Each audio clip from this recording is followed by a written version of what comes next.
Welcome, friends.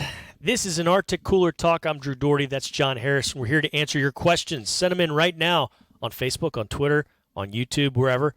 Any way you can get at us, we'll try to get you on as well. John, we're finally here. We got a playoff game to talk about, and it's January, and 24 other teams don't have playoff games to talk about, and that's awesome. So I'm pumped about this weekend. I know we're going to try to blaze through as many questions as possible, and one of them comes from Jordan. Jordan wants to know, what are the challenges of playing in cold weather? So we've heard lots of snow, maybe 3 to 6 inches on Saturday, the day before, and then on Sunday it's going to clear out mainly and not going to snow, but it'll be in the mid-30s, high 30s, so it's going to be chilly bones there.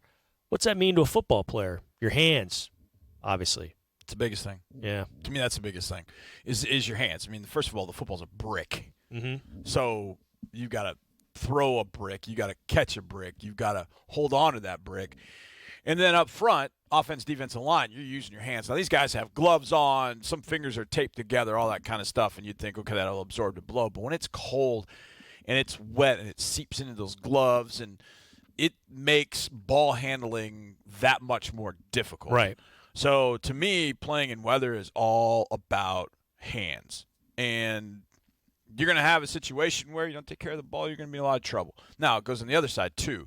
You know that ball carriers on their side, they're not going to they're maybe more used to it, I guess. But in all honesty, nobody's ever really used to playing in snow and hold on to the football. Yeah. Just Patrick Mahomes is from Texas. And to be clear, I mean, look, to be clear, like, this is not the ice bowl. I mean, no. It's not going to be below freezing. It'll be chilly. It'll be cold. It won't be comfortable, but it's not. This is not some nasty, nasty conditions. Right. The other thought with that is, if I could pull my feet up, I would. The other is footwear. As crazy as it sounds, that might even be more important in this one, because cleat length and whatnot. Yeah, trying to figure out what you're going to need, because last year in a divisional playoff round against the Colts, the field was a mess for the Chiefs, and they had a bye week, but then they had snow the night before. And then they had snow intermittently throughout the game. And so trying to figure out what you're going to wear on that field, which is already kind of worn down from 10 games, 2 preseason and 8 regular season games there, as it were. So you've got to figure that out quickly. Do I need the longer spikes? Do I want shorter nubs? Do I want the molded? Or do I want the screw-ins? Like, which cleats do I have to wear so that I'm not losing my footing? That gives me more leverage, all those kind of things. So that's the other thing. If you get a lot of snow, which it sounds like we're going to get there on Saturday, we're going to have a bunch of snow, then how much of that bleeds through onto the field and how much does that impact the surface? So you got to figure that out too. So, knees, feet, shoulder, toes, whatever. Yeah, that's like a song. Yeah, whatever. You're doing. Daniel on Facebook, will Will Fuller the fifth play? He's going to be listed as questionable. He's been limited in practice this week. I think he'll play. I thought he was going to play last week, but now I really think he's going to play this week. Yeah. He worked out before last week's game, which was a pretty good sign. I'd kind of be surprised if he's not out there on Sunday against the Chiefs.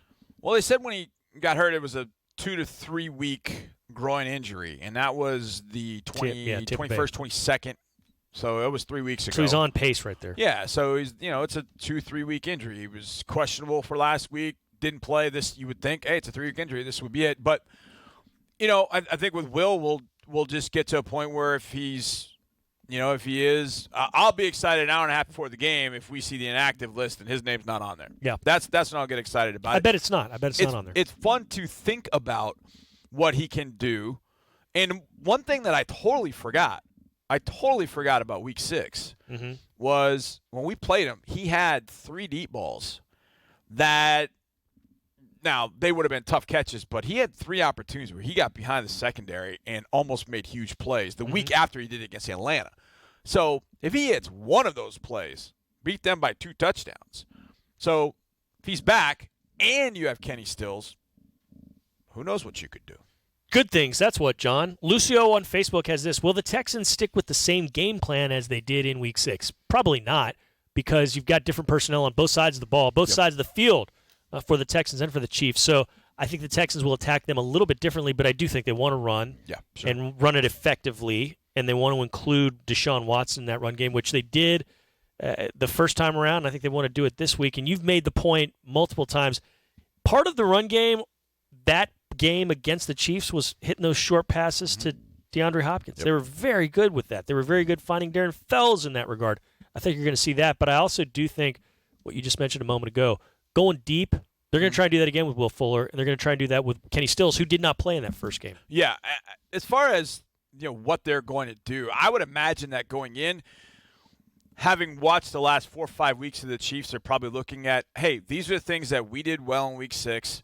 These are the things that they're doing a better job of taking away, but these are the things that we still feel like we can do. So I think you're going to see kind of a combination of things, maybe some of the things the Texans did well last week against Buffalo, some of the things they did in Week 6. And that's the key thing about the Texans. It's a game plan offense. So even if you played Kansas City in Week 6 and you play them now, if you're Kansas City, you're maybe not seeing the same exact thing. Maybe you see a couple of things. Maybe Stills changes some of the things you do in the passing game that you didn't have in Week 6. You would think so. You'd think, yeah, absolutely. So I think there's a lot of different ways to attack it. And then also, there might come a time in this game where maybe you have a lead in the second half, so things need to change because now you want to grind clock. You want to physically just lay on them a little bit. If you fall behind, maybe you got to change it. So going into the game with a plan and what you want to do as the game is playing out, that obviously then dictates how you're going to manage the rest of the game at that point. And hopefully in the second half, that means a lot of Carlos Hyde, Duke Johnson, and Deshaun Watson running the football. Hey, our friends on Facebook, Samantha and Derwin, both have good questions. We're going to start off with Sammy's. She has this. What's the biggest factor the Texans have to overcome to beat the Chiefs? I think there's a variety of them, but basically, in my opinion, I think you have to limit the damage their weapons do because Patrick Mahomes has weapons in Tyreek Hill and in Travis Kelce and in a lot of other guys, but those two in particular, and I think you've got to limit the damage that those two do. You did for the most part with Kelce the first time around. Yep. Hill was coming back from injury, still managed to catch 2 touchdown passes, one of which should have probably been an interception at the goal line if things go the way they normally would have. But you got to make sure he doesn't burn you because he's burned a lot of folks. He's probably going to burn you a time or two in this game. And that's okay as long as you can limit that damage, in my mind. Yeah, I'm with you. I think Hill and Kelce are big. There's no question. But I think limiting – if they're going to go score touchdowns, don't give them the 75-yard, you blew a coverage and Tyreek Hill's running one-on-one against a linebacker. That's what the Chargers did. The Chargers were one of the biggest plays of the game. Somehow they called a coverage in which a linebacker was carrying number 3 down the seam. Well, the number 3 wide receiver was Tyreek Hill. So basically you had a linebacker on Tyreek Hill. He's elite. You can't allow that. He blazes past cornerbacks. Absolutely. So a linebacker is basically doesn't really have much of a chance. Right. And so my point in that is when the Chiefs played the Patriots in the championship game last year, the Patriots are like, we don't care. We're putting 2 guys on him all the time. Mm-hmm. And he had 1 catch for 30 yards. And they ended up losing the game. Now, they found other things to do with their offensive opportunities, with Hill basically but it tamps down the explosiveness of exactly, and that's what you got to try and do. If they're going to score touchdowns, you make them go 9, 10, 11 plays because they get the juice off those big plays. That's where their juice comes from. And if they're not hitting those big plays, then they feel like we got to do something to get the big play, and then they're going to make mistakes at that point. And that's what you really want to do. Great question, Sammy. And here's Derwin. Derwin asks a great question every single week, and usually 2 or 3 great questions every single week when we do Dear Drew. And he has this one, which is really good. Who's the unsung player that will step up this game? Now, John, if I'd have told you last week Taiwan Jones is going to be an unsung hero, you would have believed me because you probably would have thought, hey, he's going to force a fumble on special teams, or he's going to down a couple balls inside the 3-yard line. You and I would have believed that if we said Taiwan Jones is going to be an unsung player. He was an unsung player, but not for the reasons we mentioned. Is because he had that catch. We hadn't seen him on offense really at all this season, and he did what he did. So for this week, an unsung player for me, goodness, I think I will go special teams. I think I will go with a guy like A.J. Moore. Wow. He's led you in special teams tackles all year, so let's see him force a fumble on special teams. He's been in on occasion lately this month in some weird little blitz packages. Yep. Let's see him get a blitz, force fumble, something like that, or maybe deflect a pass that gets picked off. So I'll go with A.J. Moore. I like A.J. Moore for an unsung. Well, yeah, if we're going truly unsung, I'll give you one. How about the offensive version of Cullen Gillespie?